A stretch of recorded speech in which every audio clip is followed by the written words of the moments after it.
Hello everyone, स्वागत है आपका एक और नए सेशन के अंदर। तो बच्चों, चैप्टर चल रहा है हमारा फाइनेंशियल मैनेजमेंट और चलिए इसको करते हैं कंटिन्यू। आज हमारी कौन सी क्लास है? आज हमारी 5th क्लास है इस पर्टिकुलर चैप्टर की। तो बच्चों, अभी तक हम क्या क्या पढ़ चुके हैं एक बार उस पर नजर डालते हैं। तो अभी तक हम ये पर्टिकुलर 5 टॉपिक्स पढ़ चुके हैं इस चैप्टर के अंदर। हमने इंट्रोडक्शन पढ़ लिया, फाइनेंशियल मैनेजमेंट का बेसिक क्या होता है हमने वो पढ़ लिया, इन्वेस्टमेंट डिसीजन देख लिया, फाइनेंसिंग डिसीजन देख लिया, डिविडेंड डिसीजन देख लिया। और ध्यान रखना इसके अंदर बहुत सारे पॉइंट है। इन्वेस्टमेंट के अंदर आपको 3 पॉइंट्स ध्यान में रखने हैं, CCR, अगर कोई आपको याद आ रहा हो तो। फाइनेंसिंग के अंदर आपके 7 पॉइंट्स हैं और डिविडेंड डिसीजन के अंदर आपके 11 पॉइंट्स हैं। और ध्यान रखना आपके सारे कॉन्सेप्ट क्लियर अच्छे से होने चाहिए। आपको याद कोई भी 6 करने हैं, लेकिन समझ में आपको सारे के सारे आने चाहिए। मैं एक बार फिर से रिपीट करता हूं, आपको याद कम से कम 6 होने चाहिए, लेकिन समझ में आपको सारे आने चाहिए। क्योंकि कभी कभार क्या होता है, क्वेश्चन आ सकता है directly explain any 6 factors affecting a dividend decision या financing decision या investment decision, ऐसा डायरेक्ट क्वेश्चन आ सकता है। या फिर वो केस स्टडी दे देंगे और फिर आपको केस में से देखना पड़ेगा कि कौन सा ऐसा फैक्टर है जो कि इसके अंदर बात हो रही है। आपने आई होप बहुत सारे क्वेश्चंस प्रैक्टिस कर भी लिए होंगे। नहीं करें तो इन फ्यूचर आप जब प्रैक्टिस करोगे तो आपको पता लग जाएगा कि आपको कैसे तैयारी करनी है। अभी हम सिर्फ कॉन्सेप्ट पे ध्यान दे रहे हैं। आज बच्चों हमको 6th टॉपिक पढ़ना है इस पर्टिकुलर चैप्टर का, और वो क्या है? Financial planning. बहुत ही सिंपल टॉपिक है और बहुत ही छोटा टॉपिक है। फटाफट से चलिए हम सीधा आज फाइनेंशियल प्लानिंग के ऊपर जंप करते हैं और पर्टिकुलर इस टॉपिक को पढ़ने की कोशिश करते हैं। चलो बच्चों, घूम फिर कर आ गए और ये आ गया हमारा topic financial planning. Financial planning का अगर मैं सिंपल वर्ड्स में मतलब बताऊं ना, बहुत ही सिंपल वर्ड्स में, तो मतलब ये है कितना पैसा लाना है और कहां से पैसा लाना है। क्या बोला मैंने? कितना पैसा लाना है और कहां से पैसा लाना है, इसी चीज को हम बोलते हैं फाइनेंशियल प्लानिंग। इसमें एक चीज और जोड़ दो, कब पैसा लाना है। ठीक है, कितना पैसा लाना है, कहां से पैसा लाना है और कब पैसा लाना है, इन तीनों को जोड़ दो तो क्या कहलाता है? हमारा फाइनेंशियल प्लानिंग कहलाता है। आई होप बच्चों आपको ये छोटी सी डेफिनेशन अच्छे से क्लियर हो गई होगी। तो चलिए बच्चों एक बार डेफिनेशन रीड कर लेते हैं। तो डेफिनेशन क्या है? The process of estimating the funds requirement of a business and specifying the sources of funds is called financial planning. Estimate करना कि कितना पैसा चाहिए और ये स्पेसिफाई करना कहां से पैसा चाहिए, सोर्स बताओ, इस चीज को हम बोलते हैं फाइनेंशियल प्लानिंग। ये चीजें आपको समझ में आ गई? हाँ, आ गई। अब बच्चों यहाँ पर आपको ऐसा लग रहा होगा, सर यही चीज तो हमने फाइनेंशियल मैनेजमेंट में पढ़ी थी। नहीं, ये चीज हमने फाइनेंशियल मैनेजमेंट में नहीं पढ़ी थी। फाइनेंशियल प्लानिंग और फाइनेंशियल मैनेजमेंट दोनों अलग अलग चीजें हैं। फाइनेंशियल प्लानिंग के अंदर हम ये चेक करते हैं पैसा कहां से लाना है, कितना लाना है, कब लाना है। आई रिपीट, कहां से लाना है, कितना लाना है और कब लाना है। लेकिन फाइनेंशियल मैनेजमेंट के अंदर हम क्या करते हैं?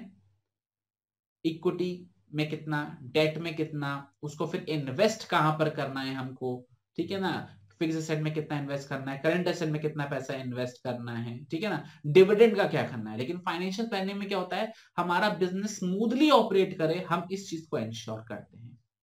आपको ये चीज समझ में आ गई? तो फाइनेंशियल मैनेजमेंट के अंदर हम फाइनेंसिंग से रिलेटेड डिसीजन लेते हैं, इन्वेस्टमेंट से रिलेटेड डिसीजन लेते हैं, डिविडेंड से रिलेटेड डिसीजन लेते हैं। लेकिन फाइनेंशियल प्लानिंग के अंदर हम पैसा कहां से आ रहा है ये भी देखते हैं, और प्लस हम एक चीज और देखते हैं कि हमारा जो बिजनेस है वो स्मूथली रन करे, हमको कोई दिक्कत तो नहीं आ रही फ्यूचर में, हम फ्यूचर को प्रेडिक्ट करके चल रहे हैं कि भाई हमारा सारा काम जो है वो अच्छे से हो पाए। क्लियर? तो there is a clear cut difference between financial management and financial planning. वही चीज हमने यहां पे लिखी हुई है कि financial planning is not equivalent to financial management. आप उसके बदले में भी यूज नहीं कर सकते हो, ना ही उसके बराबर है, ना उसकी जगह पर है। आप, ये दोनों चीजें अलग अलग हैं। क्या है जरा समझते हैं। फाइनेंशियल मैनेजमेंट किस को एम करता है, उसका मकसद क्या होता है? Choosing best investment and financing alternatives. Best कहां से पैसा हमको लाना चाहिए और बेस्ट पैसा कहां इन्वेस्ट करना चाहिए, ये हमको कौन बताता है? फाइनेंशियल मैनेजमेंट बताता है। ठीक है, जिससे ज्यादा बेनिफिट हो, शेयर होल्डर जो वेल्थ है वो मैक्सिमाइज हो जाए। लेकिन फाइनेंशियल प्लानिंग का क्या एम होता है, क्या मकसद होता है? कि हमारे जो बिजनेस ऑपरेशन है वो स्मूथली ऑपरेट हो, जिससे हमको रिक्वायर्ड पैसा राइट टाइम पे अवेलेबल हो जाए, जिससे हम अपने डिसीजंस ले पाए। क्लियर? अच्छे से। तो फाइनेंशियल मैनेजमेंट और फाइनेंशियल प्लानिंग के बीच का आपको डिफरेंस अच्छे से समझ में आ गया? बहुत बढ़िया। अब बच्चों बात करते हैं कि फाइनेंशियल प्लानिंग हम करते क्यों हैं, व्हाट आर इट्स ऑब्जेक्टिव। तो बेसिकली बच्चों हमारे दो ऑब्जेक्टिव हैं, ट्विन ऑब्जेक्टिव हैं किस चीज के, फाइनेंशियल प्लानिंग को करने के लिए। पहला, ensure availability of funds when ever required, जब जरूरत हो, आई रिपीट, जब जरूरत हो तब हमारे पास पैसा हो। ये हम किस चीज के अंदर इंश्योर करते हैं, फाइनेंशियल प्लानिंग के अंदर इंश्योर करते हैं। उसमें हम दो बातें ध्यान में रखते हैं, पहला कितना पैसा चाहिए और कब पैसा चाहिए। आई रिपीट, कितना पैसा चाहिए और कब पैसा चाहिए, इस पर्टिकुलर पॉइंट के अंदर हम डिस्कस करते हैं। मतलब ये फाइनेंशियल प्लानिंग के अंदर सबसे पहला हमारा मेन मकसद होता है कि जब जरूरत हो, आई रिपीट, जब जरूरत हो तब उतना पैसा हमारे पास मौजूद हो। दूसरा ऑब्जेक्टिव क्या होता है कि हम जबरदस्ती अननेसेसरली पैसा मार्केट से ना उठा लें। आई रिपीट, हम जबरदस्ती या अननेसेसरली ज्यादा पैसा मार्केट से ना उठा लें। इससे असर पड़ेगा, इससे असर क्या पड़ेगा, हम अगर जरूरत से ज्यादा पैसा मार्केट से उठा लेंगे तो उस पैसे का हम करेंगे क्या, वो पैसा फालतू पड़ा रहेगा और उस पर हमको ब्याज देना पड़ेगा या फिर उस पर हमको डिविडेंड देना पड़ेगा। तो इन केस क्या होगा, हमारे ऊपर बोझ बढ़ेगा। तो हम ये नहीं चाहते कि पैसा हमारा फालतू पड़ा रहे और हम मार्केट से पैसा जबरदस्ती एक्स्ट्रा उठा लें। तो हमको क्या ध्यान में रखना है कि हम उतना ही पैसा उठाएं जितना हमारी जरूरत हो। क्लियर?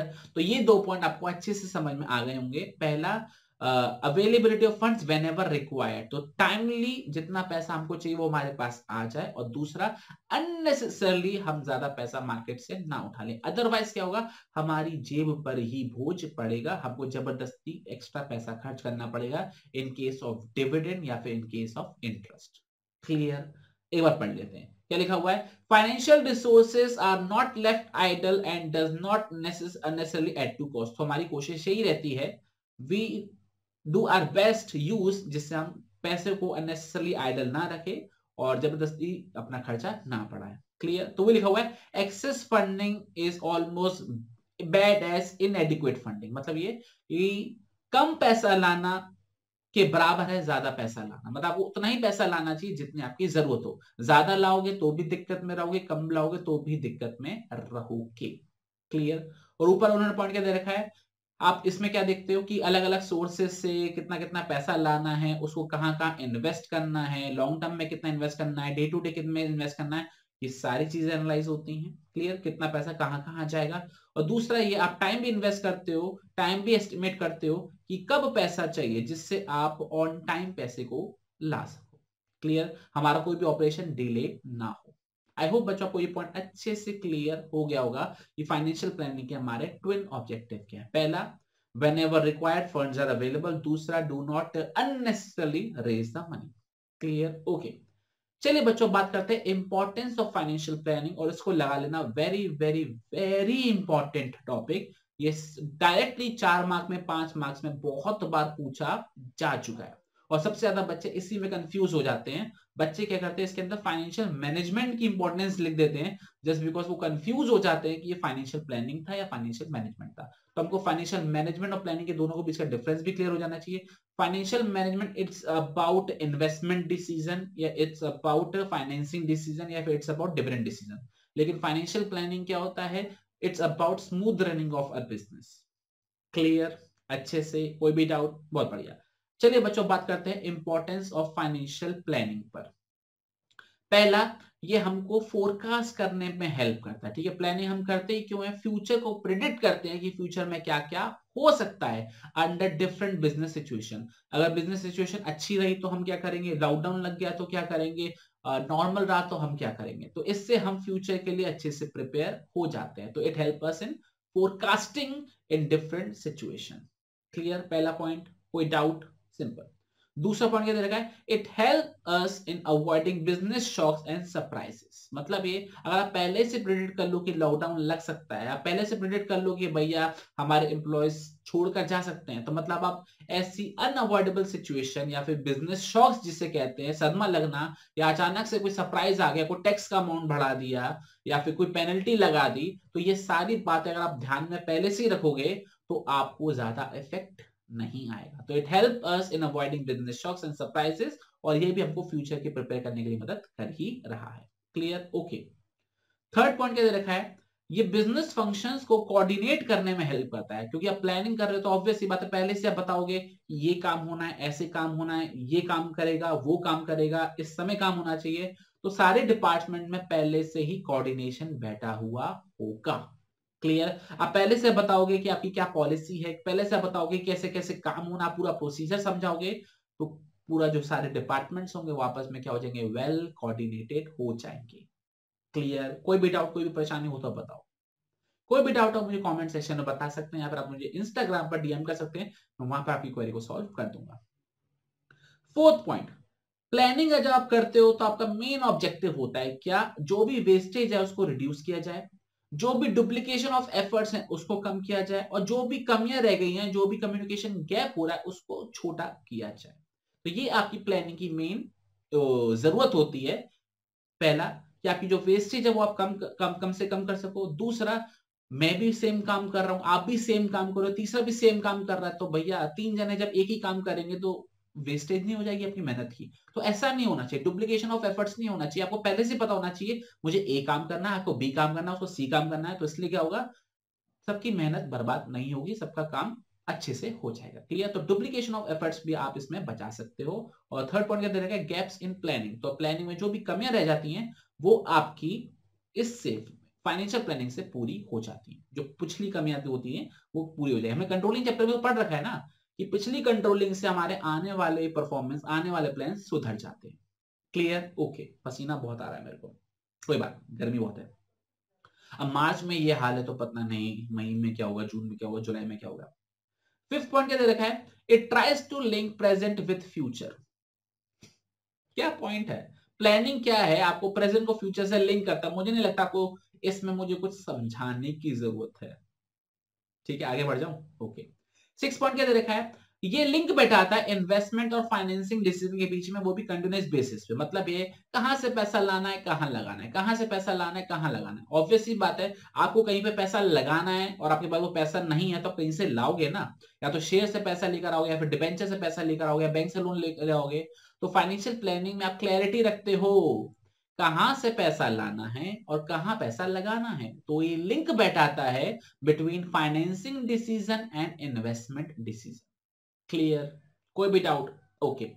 और 7 पॉइंट क्या दे रखा है, ये डिटेल्ड मैनर में आपके ऑब्जेक्टिव स्पेसिफाई करता है, और जिससे आप अपनी जो परफॉर्मेंस है उसको इजी कर पाते हो। वही सेम अगर आपने प्लानिंग चैप्टर पढ़ रखा है तो उसके अंदर एक पॉइंट होता था, प्लानिंग की जो इंपॉर्टेंस होती है तो उसमें एक पॉइंट होता था, it establish standards for controlling. तो अगर आपके पास प्लान होंगे तो आप अच्छे से कंट्रोल कर पाओगे, है ना। तो वही चीज आपने relationship between planning and controlling में भी पढ़ रखा था। आपको याद हो, कोई 2 पॉइंट थे, planning without controlling is meaningless, और controlling is blind without planning. याद है, आपने 2 पॉइंट पढ़े थे। तो controlling is blind without planning. तो जब तक प्लान नहीं होगा आप कंट्रोल नहीं कर पाओगे। तो ये वाली जो चीज है आपकी परफॉर्मेंस को इवेल्युएट करने में भी काम करती है। तो ये बच्चों, ये था हमारा छोटा सा topic, that is financial planning. I hope आपको अच्छे से क्लियर होगा, मैंने आपको सारे पॉइंट अच्छे से क्लियर करा दिए। चलिए बच्चों, एक बार रिवाइज भी कर लेते हैं लग गया। तो फाइनेंशियल प्लानिंग का मतलब मैंने आपको बताया था सिंपल वर्ड्स में, कितना पैसा लाना है और कहां से पैसा लेकर आना है, इसको हम फाइनेंशियल प्लानिंग बोलते हैं। फाइनेंशियल प्लानिंग और फाइनेंशियल मैनेजमेंट में अंतर है। फाइनेंशियल मैनेजमेंट के अंदर हम investment decision, financing decision, dividend decision लेते हैं, लेकिन फाइनेंशियल प्लानिंग के अंदर हम कोशिश करते हैं कि हमारा जो बिजनेस है वो स्मूथली चले। हमारे 2 मेन ऑब्जेक्टिव होते हैं फाइनेंशियल प्लानिंग करने के लिए। पहला, जब जरूरत हो तब हमारे पास पैसा अवेलेबल हो। दूसरा, हम अननेसेसरी मार्केट से पैसा रेस ना कर लें। क्लियर? और हमने यहाँ पर 7 इंपॉर्टेंस देखी किस चीज की, फाइनेंशियल प्लानिंग। पहला, ये हमको फोरकास्ट करने में हेल्प करता है। दूसरा, ये हमको बिजनेस शॉक्स या फिर सरप्राइजेस से बचने में हेल्प करता है। तीसरा, ये सारे डिपार्टमेंट्स को वेल कोऑर्डिनेट कर देता है। चौथा, हम वेस्ट को, डुप्लीकेशन ऑफ एफर्ट्स को, गैप को रिड्यूस कर सकते हैं। पांचवा, ये प्रेजेंट को फ्यूचर से लिंक करता है। छठा, ये फाइनेंसिंग को इन्वेस्टमेंट से लिंक करता है। क्लियर? और 7th, ये आपकी प्लान को इतने डिटेल में बताता है जिससे आप बाद में कंट्रोलिंग अच्छे से कर पाते हो। आई होप बच्चों आपको ये सारे पॉइंट अच्छे से क्लियर हो गए होंगे। तो चलिए बच्चों, आपसे मुलाकात करेंगे नेक्स्ट क्लास के अंदर, जिसके अंदर हम पढ़ेंगे बड़ा ही धमाकेदार topic, that is capital structure. बहुत परेशान होता है बच्चा इसमें, लेकिन हम बहुत आसानी से पढ़ने वाले हैं। तो चलिए बच्चों, आपसे मुलाकात करेंगे अगले सेशन के अंदर। टिल देन अपना बहुत बहुत ख्याल रखिएगा। जय हिंद, जय भारत, बाय बाय।